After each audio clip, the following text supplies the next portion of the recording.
안녕하세요. 캐나다 육아대디입니다. 네, 오늘은 이 토론토 정말 심각해진 물가 그리고 렌트비에 대해서 한번 얘기를 해볼까 합니다. 제가 원래는 캐나다 이민 전도사로서 캐나다 이민을 적극 권장하는 그런 사람 중에 한 명이었는데요. 근데 요즘엔 도저히 더 이상 캐나다 전도를 할 수가 없을 것 같습니다. 제가 지금까지 올렸던 영상들을 보면 캐나다에 오지 말라는 것 같으면서도 실상 그 내용을 들여다보면 캐나다 이민 그래도 할 만한 가치가 충분히 있다 라는 내용이 핵심 내용이라는 것은 제 영상을 조금 보신 분들은 다 아실 거라고 생각을 합니다. 하지만 이제는 이 토론토 혹은 밴쿠버가 될 수도 있겠죠. 이 대도시로 선뜻 이민을 오라고 말하기가 정말 힘든 그런 상황에 온 게 아닌가, 그런 생각이 요즘 정말 많이 들고 있습니다. 원래도 비싸다 했지만 오늘은 이 심각한 렌트비 이야기를 한번 해볼까 합니다.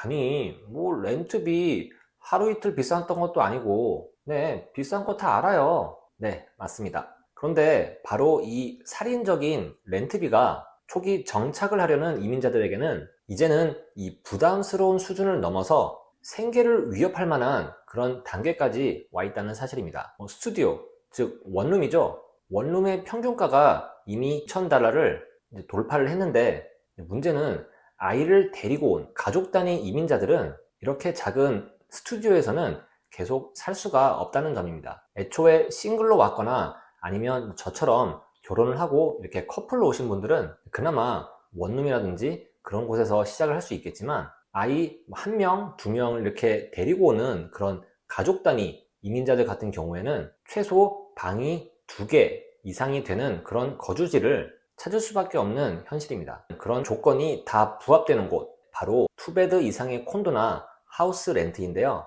투베드룸 콘도는 이미 3,500불, 약 한국 돈으로는 350만 원을 이미 훌쩍 넘어버린 지 오래고요.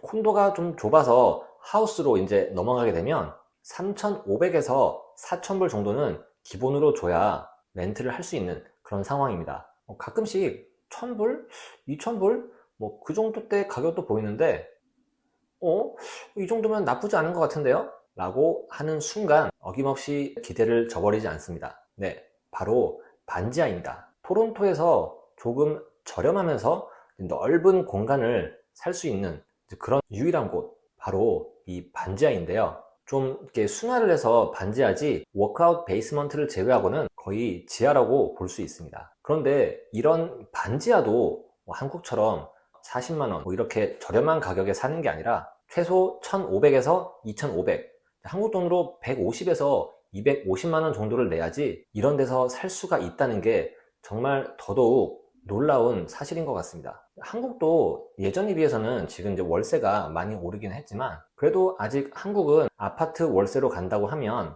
방 3개 그리고 20평대 정도의 신축 아파트를 가고도 남는 그 정도의 가격입니다. 이제 이런 말을 하면 항상 이런 댓글을 다시는 분들이 계시는데요. 아니, 그거를 모르고 갔어? 그리고 날아버리고 갔으니 그 정도는 감당해야 되는 거 아니야? 그리고 남의 나라 가서 사는 게 그렇게 쉬운 줄 알았어? 네, 요즘에는 워낙 블로그, 유튜브, 네이버 카페 등등이 잘 돼 있어서 이런 정보를 뭐 모르고 오는 분들은 없다고 생각을 합니다. 이제 그럼에도 불구하고 이런 상황 앞에 맞닥뜨릴 수밖에 없는 이유는 알고 오든 아니면 모르고 오든 비싼 렌트비를 피할 재간은 없다는 사실입니다. 게다가 보통 한국 사람들은 주변에 시선도 있고, 아이가 있다면 곰팡이와 같은 건강상의 문제, 자녀 친구나 혹은 본인이나 배우자의 친구분들을 이제 초대했을 때도 사실 약간 좀 꺼리고 그런 게 있잖아요. 그래서 더더욱 반지하 월세를 꺼리게 되는데요.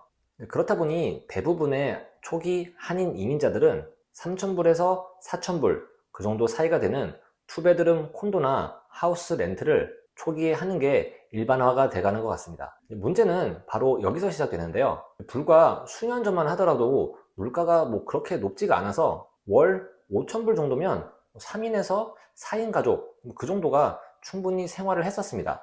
한 사람이 풀타임으로 일을 하고 다른 한 사람이 파트타임으로만 조금 이렇게 일을 해도 뭐 그 정도도 충분히 이제 살만했다는 거죠. 하지만 요즘은 집 주거 형태에 따라 좀 다르긴 하지만 최소 5,000에서 7,000불 정도는 줘야지 근근히 대도시인 토론토, 밴쿠버에서 입에 풀칠하고 살 수 있을 이제 그런 정도의 돈이 된 것 같습니다. 현재 캐나다에서 정착을 하고 이렇게 살고 계신 분들은 그 사이 인컴도 오르고 렌트를 살고 계시다면 한 곳에서 오래 살았기 때문에 예전에 약간 저렴한 그런 집에 살고 계실 수도 있으실 거고요. 아니면 일찌감치 이제 집을 구매를 하신 분들 같은 경우에는 이제 집값도 올라서 상대적으로 요즘 이런 집값이 오르거나 렌트비가 오른 것에 대한 상대적 박탈감을 좀 덜 느끼실 수도 있겠지만, 이제 막 이민을 특히나 대도시인 토론토나 밴쿠버로 오신 분들 같은 경우에는 이 살인적인 주거비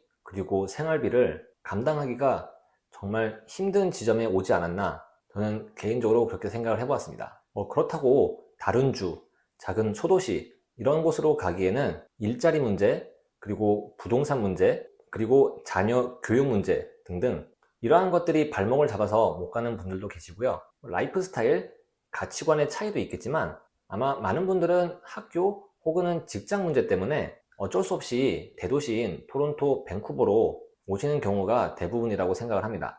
지금까지 말씀드린 이러한 상황들 때문에 사실 양심적으로 제 주변에 지인이 있다고 하더라도 이제는 캐나다 이민, 특히 뭐 대도시로 와서 한번 이민을 도전을 해봐라, 네, 이렇게 말하기는 저조차도 조금 쉽지 않은 게 사실인 것 같습니다. 이민을 하는 본질적인 이유는 사람들마다 다르겠지만 한국에서의 삶보다 양적이든 질적이든 조금 더 나은 삶을 살기 위해 이민을 간다고 생각을 하는데요. 자본주의, 이 돈 문제 앞에서의 이민은 이제 희망, 열정 뭐 이런 거보다는 자본 능력이 뒷받침되어지지 않으면 이제는 이 이민조차도 힘든 시대가 점점 오지 않을까, 그런 생각을 해보았습니다. 정말 안타깝게도 문제는 지금 여기서 끝나는 게 아닌데요.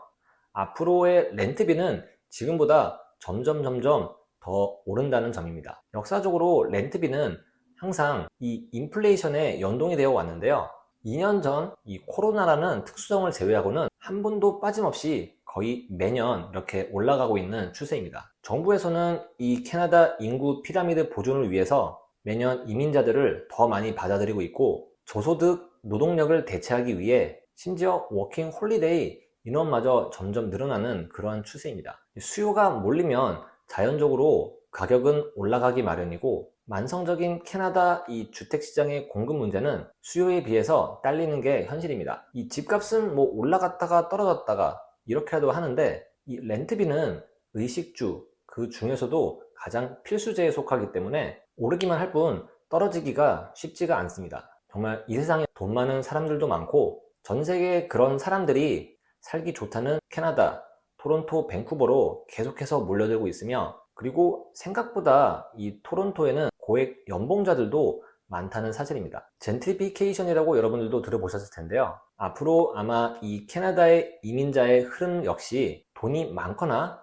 아니면 고액 연봉자이거나 아니면 캐나다에 오래 살았거나 이제 이런 분들은 대도시에서 겨우 살 수 있게 되고, 점점 돈 없는 초기 이민자들 같은 경우에는 더 싼 렌트를 구하려 시 외곽으로 밀려난다든지 아니면 더 집값이 싼 지방으로 이주를 해야 하는 그런 일들이 앞으로 급속도로 일어나지 않을까, 저는 개인적으로 그렇게 생각을 해보았습니다. 캐나다 이민의 가성비가 있다면 이제 토론토는 더 이상 캐나다 이민의 가성비가 좋은 곳이 아니라고 저는 개인적으로 생각을 합니다. 네, 오늘 영상은 여기까지고요. 제 영상이 마음에 드셨다면 구독과 좋아요 눌러주시면 감사하겠습니다. 다음 시간에 또 찾아뵙겠습니다. 감사합니다.